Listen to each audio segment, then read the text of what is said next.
Kung madalas kang makaranas ng kalungkutan, kahit hindi ka naman nag-iisa, maaaring ikaw ay napapalibutan ng mga maling tao.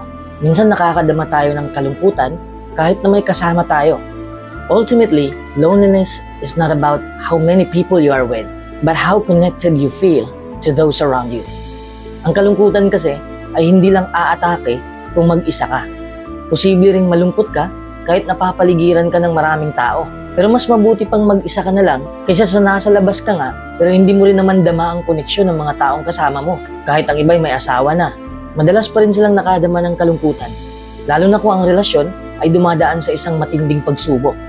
Uulitin ko, hindi ibig sabihin na mag-isa ka ay malungkot ka na. Hindi rin ibig sabihin na kasama mo ang mga kaibigan mo ay masaya ka na. Magiging malungkot ka kung hindi mo nakukuha ang emotional connection na hinahangad mo. Maaaring meron kang maraming kaibigan, may asawa ka, may pamilya ka, at maraming online friends, ngunit nakadarama ka pa rin ng matinding kalungkutan. Sa kaloob-looban natin, kailangan nating makadama na pinapahalagahan tayo at may umuunawa sa atin. Pero kung hindi natin nakukuha o natatanggap yun, dito papasok ang matinding kalungkutan. Narito ang 6 na palatandaan na ang iyong kalungkutan ay hindi dahil sa kakulangan ng mga kaibigan at koneksyon, ngunit ang maling tao na nasa paligid mo. Number 1, hindi ka nila pinaglalaanan ng oras. Sa panahon natin ngayon, marami na ang nag-crave ng attention.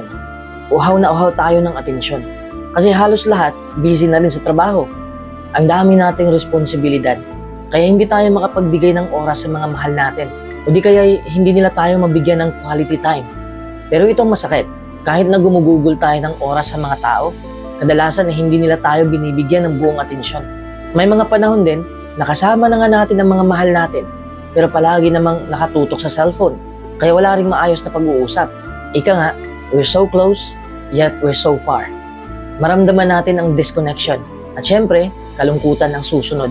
Kaya dapat may limitasyon ang paggamit ng cellphone, lalo na kung may kausap ka, para naman maramdaman ninyo ang buong atensyon sa isa't isa.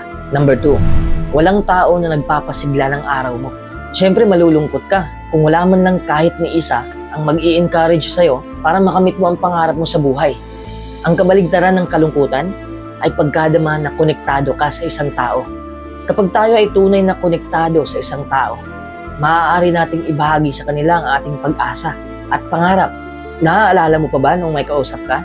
Noong nag-share ka sa kanila kung ano ang gusto mong maging o nag-uusap kayo tungkol sa kung ano ang ikinakasaya mo. Parang nalilimutan mo ang problema mo, di ba? Yan ang impact kung konektado ka sa mga taong nakapaligid sa'yo. Pero kung walang tao sa ating buhay na ginagawang prioridad ang pagsuporta at paghikayat sa ating mga pangarap, makaramdam tayo ng kalungkutan at feeling natin na mag-isa lang tayong lumalaban sa buhay. Ang paglalaan ng oras para sa ganitong uri ng koneksyon ay napakahalaga kung gusto nating gumaan ang ating kalooban. Number 3, wala kang malalapitan sa oras ng kagipitan. Tayong lahat naman ay binabangga ng pagsubok. Minsan nga hindi natin kayang mag-isa tayong haharap sa grabing problema. Kapag nakakaranas tayo ng mahihirap na sitwasyon, minsan kailangan nating ipakipag-usap ang ating nararamdaman sa ibang tao. Nangangailangan tayo ng praktikal na tulong. Kung sa tingin mo ay walang sino man sa buhay mo na 100% mong maaasahan sa oras ng pangangailangan, dito napapasok ang negatibong emosyon. This can lead to a sense of isolation, fear, and chronic loneliness. Number 4, wala kang mapagsheshare ng mga interes mo. Kahit napapaligiran ka ng mapagmahal na pamilya at mga kaibigan, mararamdaman mo pa rin na nag-iisa ka kung wala kang mapagsheshare ng mga interes mo.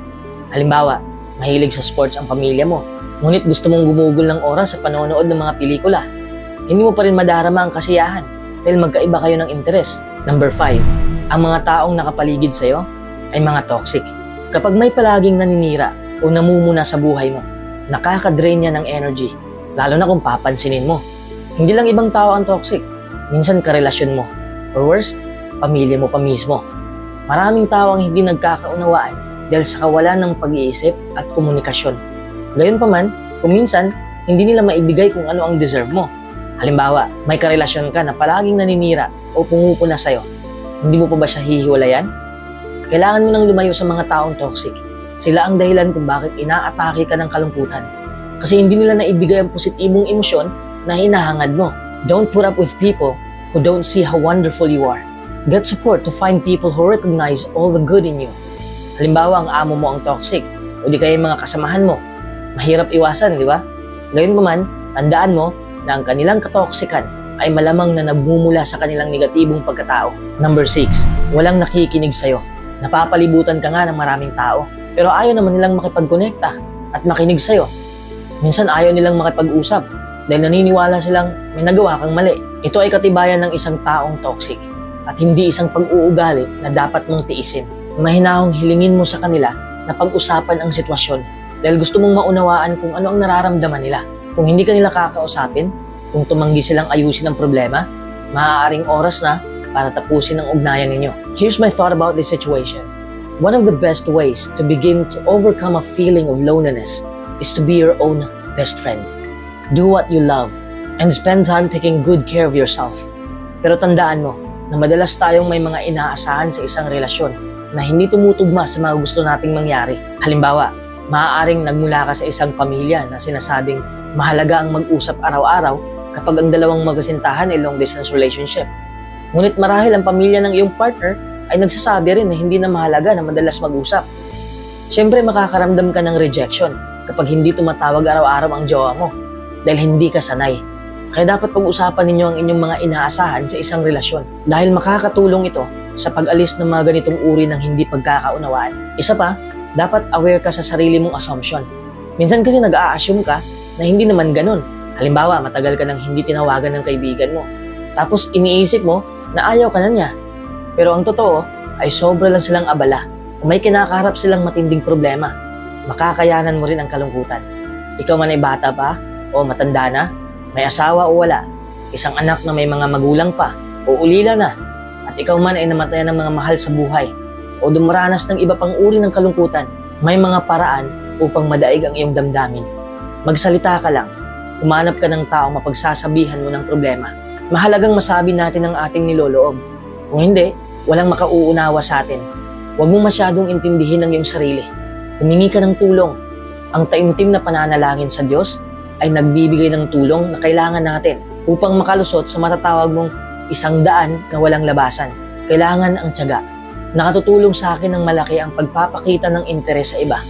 Ang pagpapakita ng pakikipagkapwa-tao kapag nakikipag-usap sa iba ay makatutulong upang maging makabuluhan ang ating pakikipag-usap at matuklasan natin ang magagandang katangian ng ibang tao. Ano ang magagawa mo tungkol sa kalungkutan?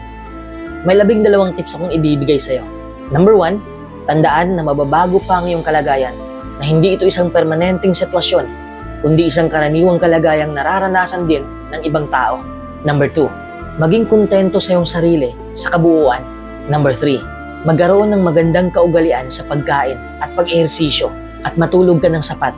Number 4, gamitin mo ang panahon ng pag-iisa sa paggawa ng sariling likhang mga bagay at pag-aaral ng mga bagong kasanayan. Number 5, mag-iingat na huwag hatulan ayon sa dati mong mga karanasan ang mga taong nakikilala mo. Number 6, pahalagahan mo ang iyong mga kaibigan at ang kani-kanilang pambihirang mga katangian. Sikaping magkaroon ng isang mahusay na grupo ng mga kaibigan. Number 7, gumawa ka ng mabuti sa iba. Ngumiti ka sa kanila. Magsalita ka ng may kabaitan. Magbahagi ka sa kanila ng isang ideya mula sa Biblia. Ang pagkadamang kailangan ka ng iba ay isang panlaban sa kalungkutan.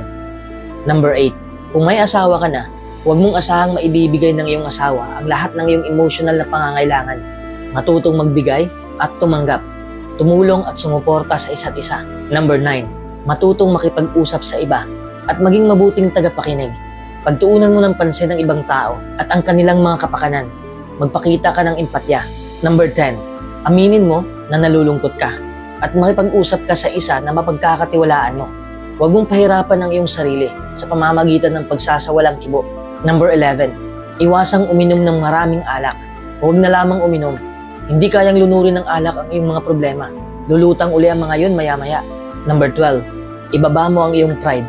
Patawarin mo ang mga nakasakit sa'yo at makipag-ayos ka. Huwag kang laging nangangatwiran.